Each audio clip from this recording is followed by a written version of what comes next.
Good morning, class. This is your English teacher, Sir Sanjay. I welcome you all to yet another session of YouTube wherein we discuss lessons from English Honeydew text, English supplementary text, and grammar from time to time. As a devastating pandemic has forced us to change our learning method, and YouTube being an ideal platform which has helped us a great deal. So, without any further ado, let's begin today's lesson. Today I would like to take up the second lesson of English Honeydew text called the Tsunami. Okay.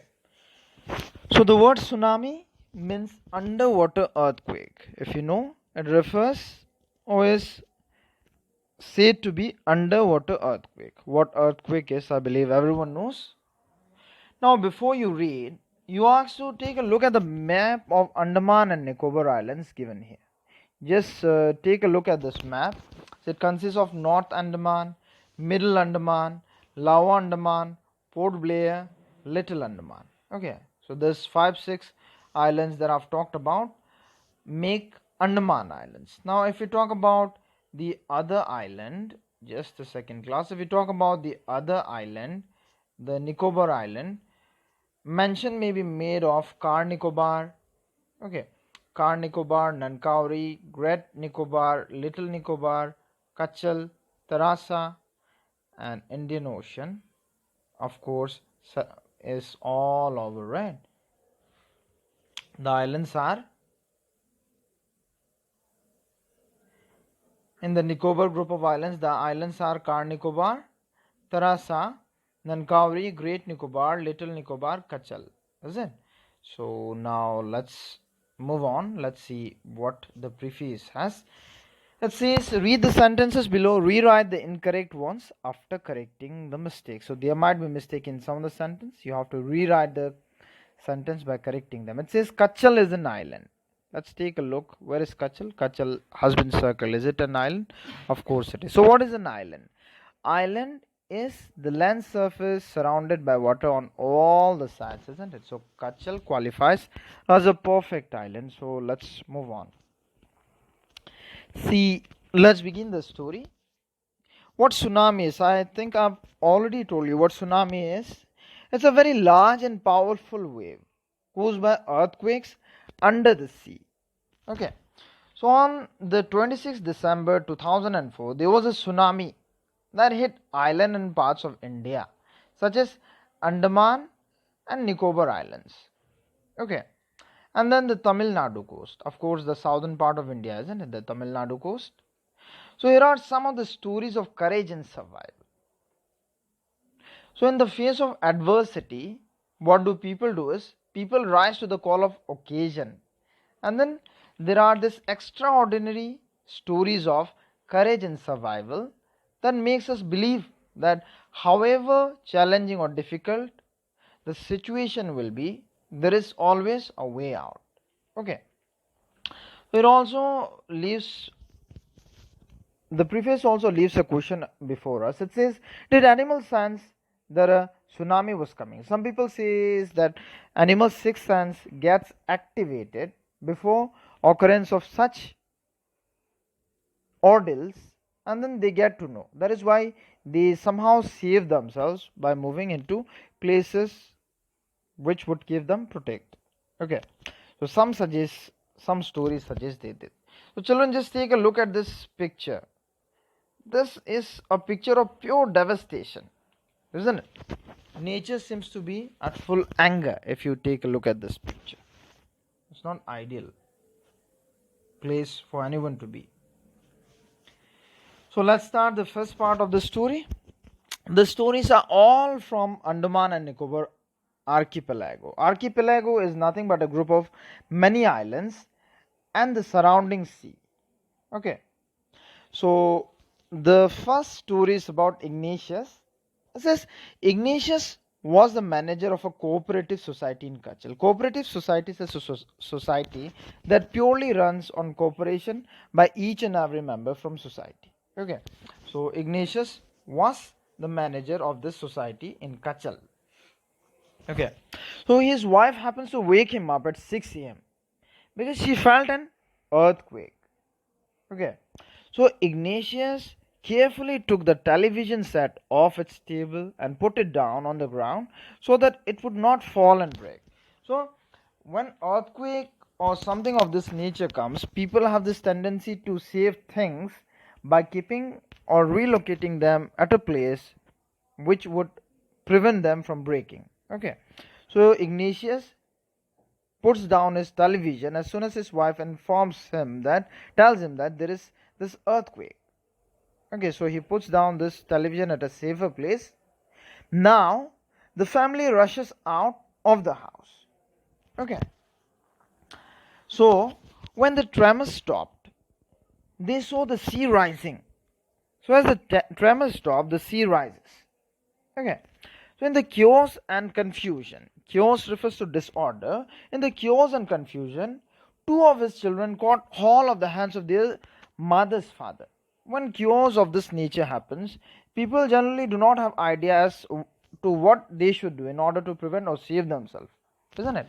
So in the chaos and confusion, two of Ignatius' children caught hold of the hands of their mother's father and mother's brother, and then they rush in the opposite direction. He never saw them again. You see the tragedy. They were never seen. That means they must have been washed away by waves, isn't it?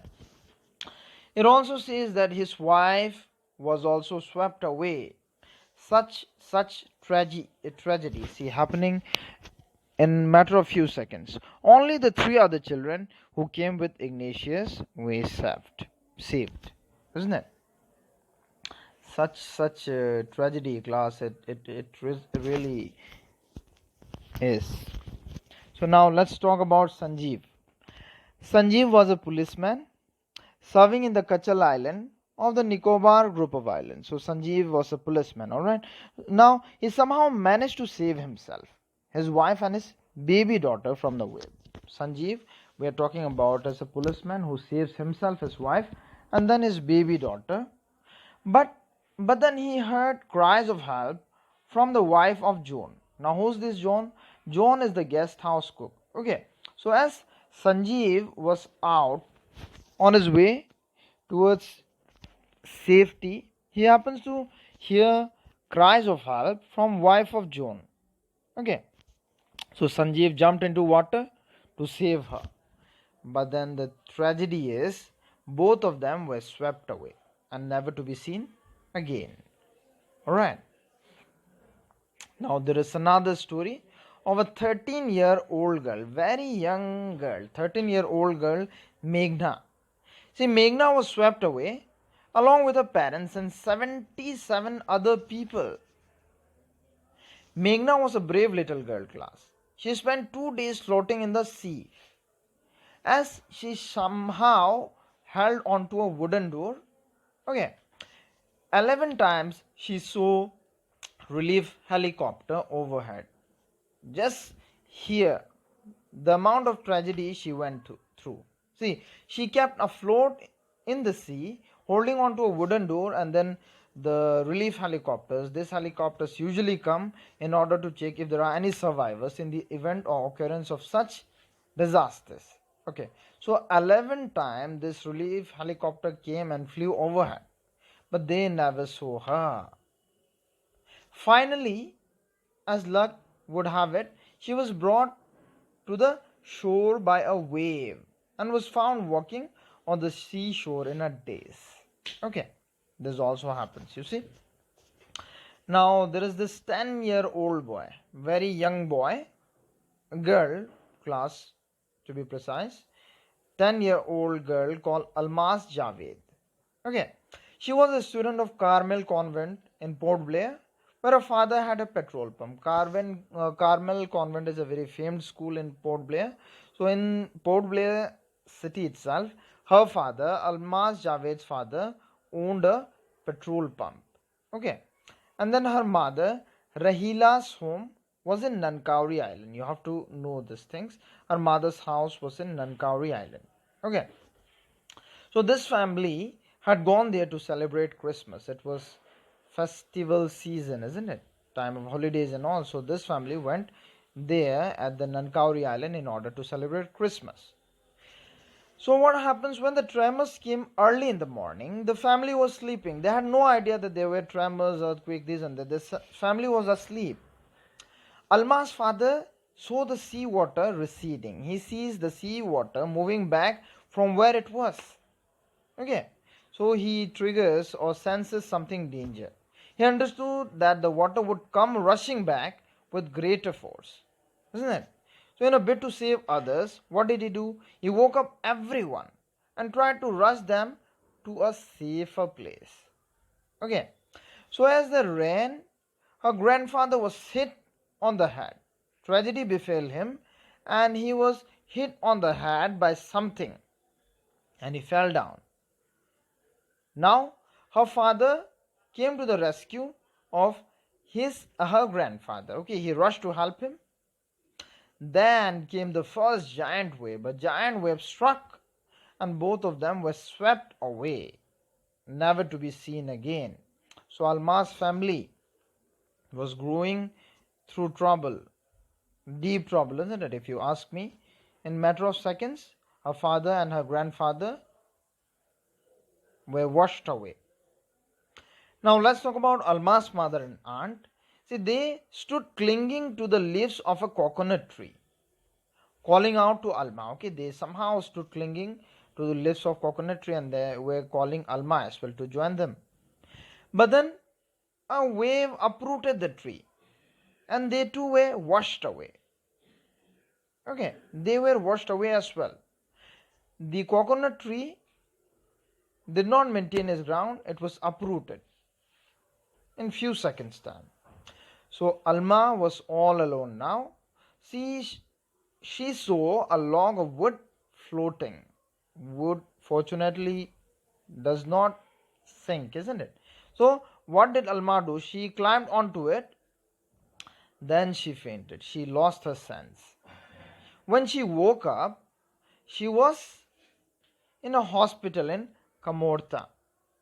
From there, she was brought to Port Blair.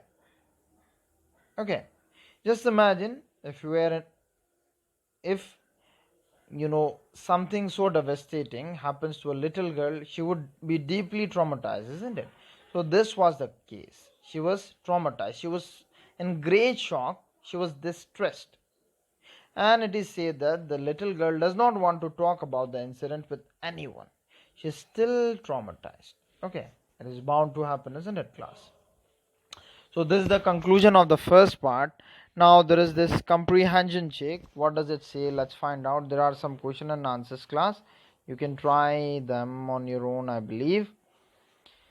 It says Ignatius lost his wife, 2 children, his father-in-law and his brother-in-law in tsunami. Say whether the following is true or false. So it's your task to be done. We'll move on to second part of the story. Okay. Can you see this picture, class? This is the picture of a young British schoolgirl by the name Tilly Smith and how she was able to save lives of so many people thanks to a simple geography lesson. I repeat, thanks to a simple geography lesson, Tilly Smith was able to save lives of many people when tsunami struck. When and where? Let's find out. Tilly Smith, a British schoolgirl, was able to save many lives when the tsunami struck Phuket beach in Thailand. So there is this famous beach in Thailand, Phuket beach. Though she has won a number of awards, her parents have not allowed their daughter to be interviewed on television and made into a heroine. Why do you think they took that decision? So see, Tilly Smith was able to save so many lives. Okay, as their family was in Thailand, Phuket beach, in order to celebrate the same festival maybe. So she was given a number of awards for her bravery. But then her parents never allowed her to be interviewed or appear on television? What do you think? What could be the reason? Because Tilly, I believe, was a very young girl and they did not want her to get distracted into these things. They would want her to focus on to study and achieve greater height of success, isn't it? Now here is a story from Thailand. Let's read. So class, resort is a place where people go on holiday, you have to know. Triggered means sudden violent reaction. Okay. An undersea earthquake caused by the tsunami. Okay. So the Smith family from southeast England, they were from England, were celebrating Christmas at a beach resort in southern Thailand. So they had come to Thailand in order to celebrate Christmas from all the way from England. Tilly was just 10-year-old girl. This is surprising, isn't it? She was just 10-year-old school girl. Her sister was 7-year-old. She was younger. Their parents were Penny and Collie Smith. Okay. It was the 26th of December 2004. Deadly tsunami waves were already on their way. Now tsunami had already struck. They were already on their way. They had been triggered by a massive earthquake off northern Sumatra earlier that morning. So earlier that morning there was already this massive earthquake in the northern part of Sumatra. Okay. The water was swelling and kept coming in. Penny Smith remembers. So Penny Smith says, the water's volume kept growing and then it kept coming. The beach was getting smaller. What she meant was the water of level was rising and then the wave was getting, the volume of wave was ever increasing. So she says she did not know what was happening. Okay. Moving on to next para. But Tilly Smith sensed that something was wrong. She understood that something might be wrong. Her mind kept going to a geography lesson she had taken in England just 2 weeks before she flew out to Thailand with her family. So it appears that just 2 weeks before she came to Thailand, there was this geography lesson wherein she saw something interesting. And then her mind kept taking her back to this geography lesson. She was trying to relate it with what she was seeing in Thailand's beach. Okay, what was it? Let's find out in the following paragraph.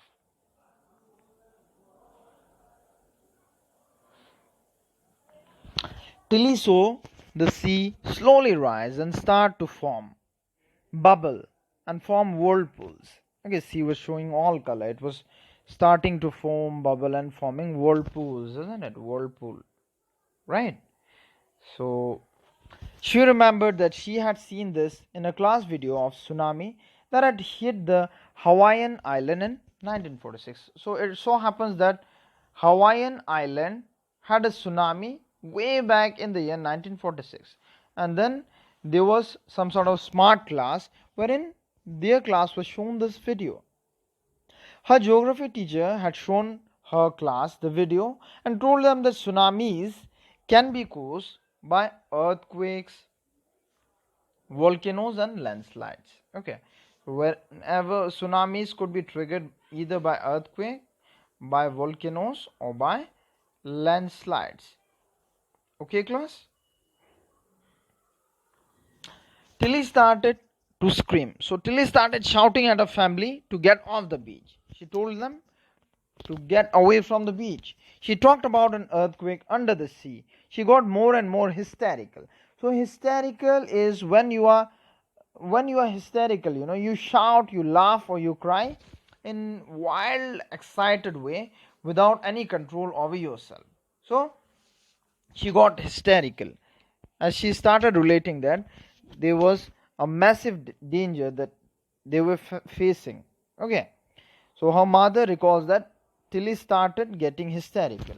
I didn't know what a tsunami was, but seeing my daughter so frightened, I thought something serious must be going on. So Tilly says she never had an idea what tsunami was.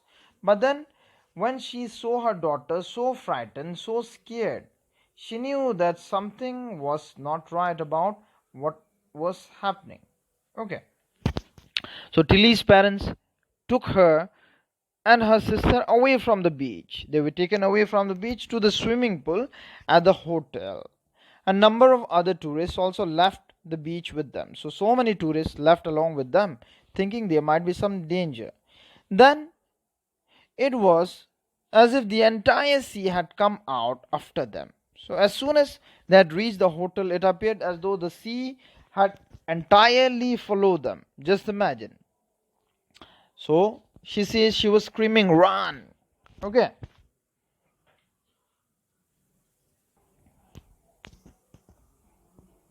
The family took refuge. Refuge here refers to shelter or protection when facing danger.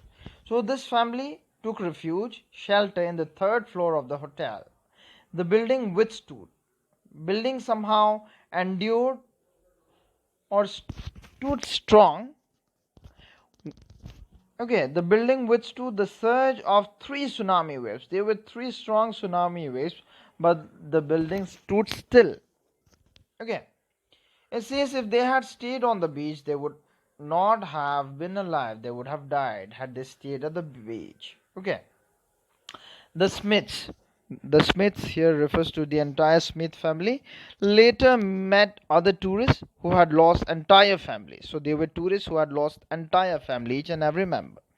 Thanks to Tilly and her geography lesson, they had been forewarned. They had received a warning in advance, isn't it? Otherwise, they would have never rushed out of that beach. So Tilly went back to her school in England and told her classmates her terrifying tale. It was very terrifying, very scary tale, isn't it? So Tilly went back and share her story with her classmate. Okay. So see, class, following school lessons are very important. You never know how or in what manner what lesson is going to help you, isn't it? So be very attentive with your lesson, learn them regularly. Now there is another round of comprehension check. We are not doing this. Try and do this based on your understanding of the lesson thus far. Okay. Now we will move on to the third part. Okay. Before we move, just take a look at this picture. What do you see? A little boy sitting with a dog on his lap. The entire scene presents devastation, nothing else, isn't it? Houses broken, things flowing by, few broken furniture here and there, isn't it? So it says, did you know that very few animals actually died in that tsunami? We know just now, isn't it? So when do you think this picture was taken? Of course, this picture was, let's find out and read. It says, look at the picture of the boy and his dog and try to describe the things that you see using just 2 words and phrases. Class, this is your word. This is how you can start: calm, blue sea, ruined huts. Okay, so just do it, try it. Now let's continue. Let's read the third part.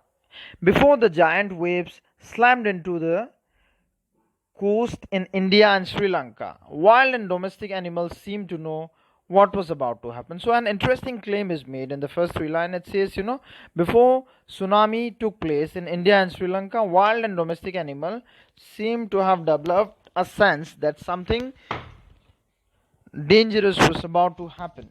Okay. They fled to safety, it says. They ran away to safety. In order to save themselves, they ran away. According to eyewitness account, eyewitness are people who witness something happening live, isn't it? So according to eyewitness accounts, elephants screamed and ran for higher grounds. Dogs refused to go outdoors, and flamingos, these are birds which are seen nearby seas and all, right?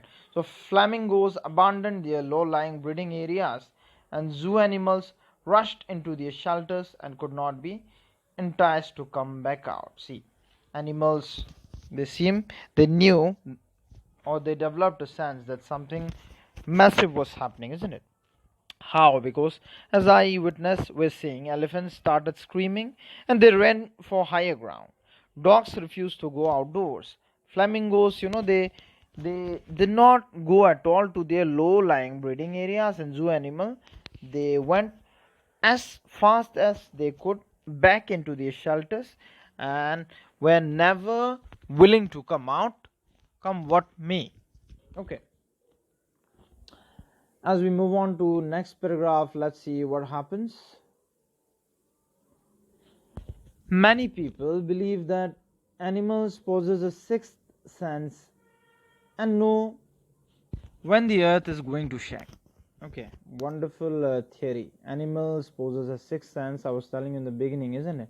And they have this sense that the earth is going to shake.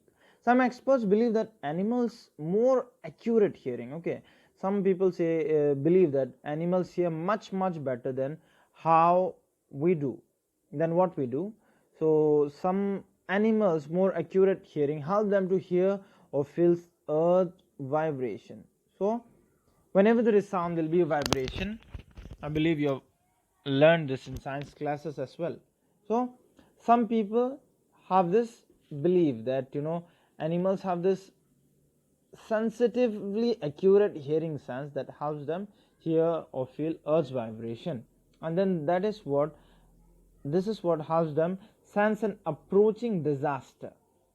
They sense it long before we humans realize what is going on. Okay, this is a popular theory. We cannot be sure whether animals have a sixth sense or not, but the fact is that the giant waves roll through the Indian Ocean, kill more than 150,000 people in a dozen countries. That means in about 12 countries, this massive giant tsunami that occurred killed, if you talk in Indian figures, how many people? 150,000 people, isn't it? But not many animals have been reported. Surprising enough, very less animals have been reported dead thus far during this period. Okay, so along India's Cuddalore coast, where thousands of people perished here refers to having died. Okay, buffaloes, goats, and dogs were found unharmed. Isn't it surprising? Where so many people died, buffaloes, dogs, and goats were unharmed. The Yala National Park in Sri Lanka is home to a variety of animals including elephants, leopards, and 130 species of birds. Okay, so many species of birds, elephants, and all. So 60 visitors were washed away from the Patanangala beach inside the park. See, 60 visitors. They were visitors. Okay, all these visitors were washed away from inside the park. But then, the surprising fact is, no animal carcasses were found except for 2 water buffaloes. Okay, just 2 water buffaloes carcasses were found. Carcasses means dead body of animal. Okay. So about an hour before the tsunami hit, people at Yala National Park had observed 3 elephants running away from the Patanangala beach. So it is said from the eyewitness account that 3 elephants were seen running away from Patanangala beach when this ordeal was about to happen. Okay. Now there is another interesting tale or story circulating about another Sri Lankan gentleman.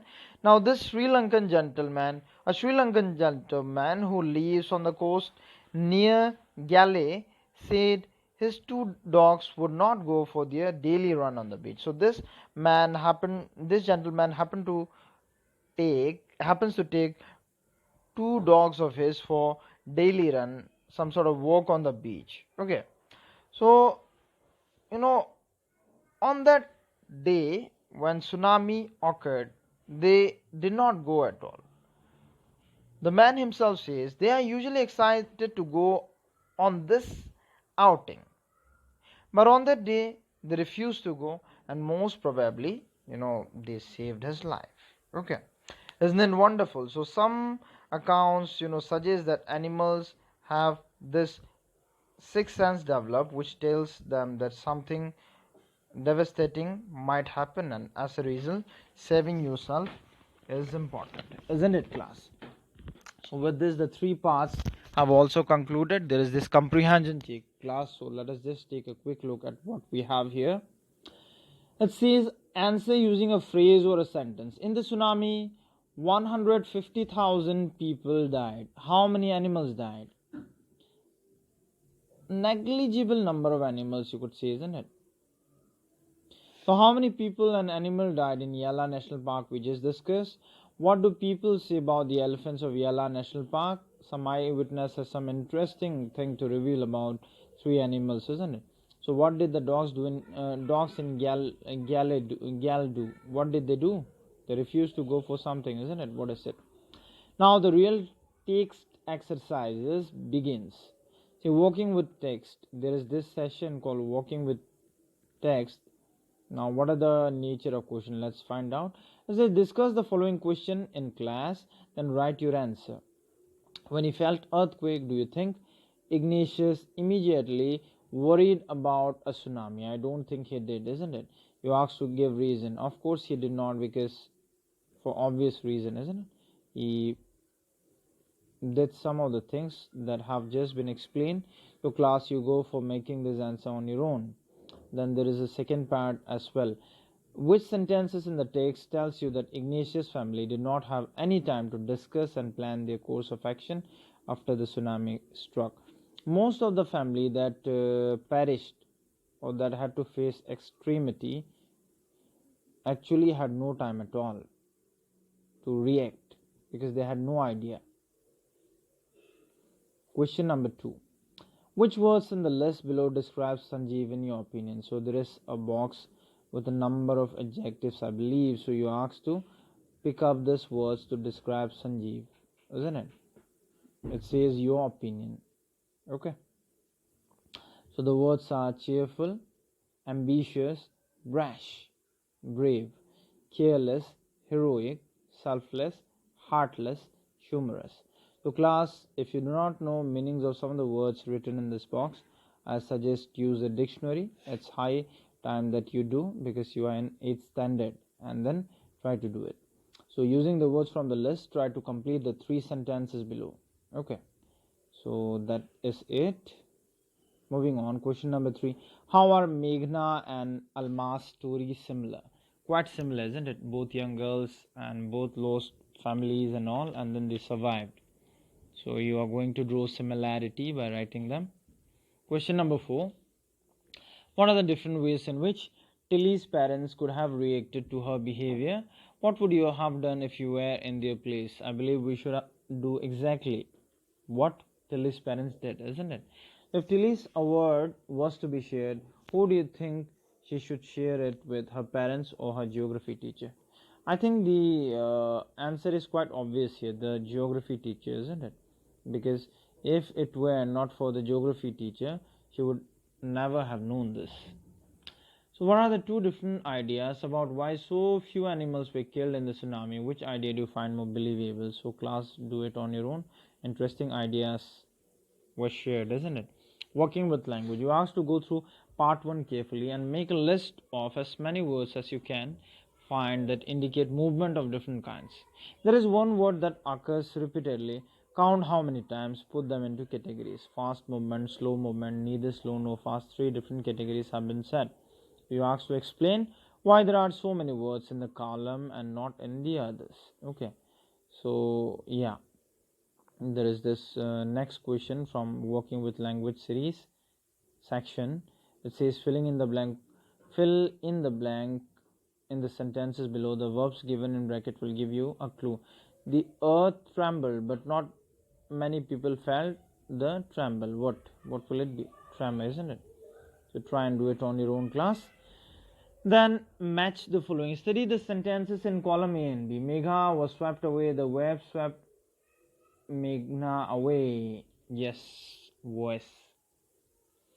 So you asked to compare the sentences in column A to the ones in B. Who is the doer of the action in every case? Is the doer mentioned in A or in B? Very simple. See, class, this is about active and passive voice. So we'll have a different dedicated session of grammar to discuss this. It's a vast topic.